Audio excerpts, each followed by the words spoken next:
Špela ima v sobi nameščeno pametno osvetljavo. Po Wi-Fi vmesniku lahko spreminja barvo luči. Trenutno ima prižgano modro luč, katere barve je rumena barvica videti v tem primeru. A. Modro, B. Rumeno, C. Črno ali D. Belo.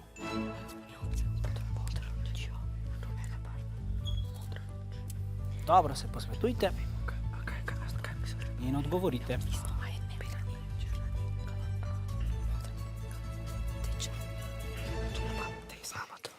Tako, ekipi ste odgovorili, rumena ekipa je odgovorila A, menite, da bi bila ta barvica modra, vijoličasti, vi pa C, da bi bila črna. Ja, jasna, kaj pa je pravi odgovor? Pred sabo imam škatlo, ki je znotraj obarvana črno. Vanjo pa je položena rumena barvica. Osvetlila jo bom z LED diodami, ki so na traku nameščenem na stropu škatle. LED trak nadziram preko Wi-Fi vmesnika, da sem se lahko nanj povezala, pa tak sistem potrebuje še mikrokontroler oziroma čip, ki je pritrjen na preizkusno ploščico in sprogramiran tako, da lahko s spletnim vmesnikom izbiram barvo lučk. Zdaj imamo na primer belo svetlobo, lahko pa dam tudi recimo rdečo ali pa potem zeleno in spet nazaj belo. Poglejmo pa, kaj se bo dogajalo z barvico ob modri svetlobi.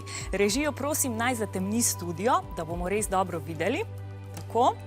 Predmet oziroma barvico vidimo, če se svetloba, ki prihaja od svetila, od njega odbije v naše oči. Ko torej na rumeno barvico posvetim z belo svetlobo, ki je mešanica vseh barv, se rumena svetloba odbije. Druge pa se vpijejo v barvico, zato barvico vidimo rumeno. Če pa na barvico posvetim z modro svetlobo, takole, ki je ena izmed osnovnih, se modra barva vpije, skoraj nič pa se ne odbije, zato v tem primeru barvico komaj vidimo. Odsotnost odbite svetlobe pa označimo s črno barvo.